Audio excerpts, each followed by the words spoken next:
ഈ വർഷത്തെ ശബരിമല മണ്ഡലം മകരവിളക്ക് മഹോത്സവത്തിന് പരിസമാപ്തി. തീർത്ഥാടന കാലത്തെ പൂജകൾ പൂർത്തിയാക്കി ശബരിമല നട അടച്ചു. പന്തളം രാജപ്രതിനിധി തൃക്കേട്ടനാൾ രാജരാജവർമ്മയുടെ ദർശനത്തോടെ രാവിലെ 6:30-ക്കാണ് നടയടച്ചത്. രാവിലെ 5-ന് നട തുറന്ന ശേഷം കിഴക്കേ മണ്ഡപത്തിൽ ഗണപതി ഹോമം നടന്നു. തിരുവാഭരണ സംഘം തിരുവാഭരണ പേടകങ്ങളുമായി അയ്യനെ വണങ്ങി അനുവാദം വാങ്ങി പന്തളം കൊട്ടാരത്തിലേക്ക് മടക്കഘോഷയാത്ര തിരിച്ചു.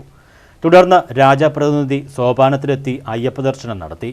ശേഷം മേൽശാന്തി അരുൺകുമാർ നമ്പൂതിരി അയ്യപ്പ വിഗ്രഹത്തിൽ വിഭൂതി അഭിഷേകം നടത്തി. കഴുത്തിൽ രുദ്രാക്ഷമാലയും കയ്യിൽ യോഗദണ്ഡും അണിയിച്ചു. ഹരിവരാസനം ചൊല്ലി വിളക്കുകൾ അണയിച്ച് മേൽശാന്തി ശ്രീകോവിലിന് പുറത്തിറങ്ങി നടയടച്ചു. താക്കോൽക്കൂട്ടം രാജപ്രതിനിധിക്ക് കൈമാറി. 18-ാം പടിയിറങ്ങി ആചാരപരമായ ചടങ്ങുകൾ നടത്തി. ദേവസ്വം പ്രതിനിധികളുടെയും മേൽശാന്തിയുടെയും സാന്നിധ്യത്തിൽ രാജപ്രതിനിധി താക്കോൽക്കൂട്ടം ശബരിമല അഡ്മിനിസ്ട്രേറ്റീവ് ഓഫീസർ ബിജു വിനാഥിന് കൈമാറി. മാസപൂജകൾക്കുള്ള ചെലവിനായി പണക്കിഴിയും നൽകി. തുടർന്ന് രാജപ്രതിനിധിയും സംഘവും പന്തളം കൊട്ടാരത്തിലേക്ക് യാത്ര തിരിച്ചു. ജനുവരി 23-ന് തിരുവാഭരണ ഘോഷയാത്ര പന്തളത്ത് തിരിച്ച് എത്തിച്ചേരും. അഭൂതപൂർവമായ ഭക്തജന തിരക്കാണ് 2024-2025 തീർത്ഥാടനകാലം സാക്ഷ്യം വഹിച്ചത്.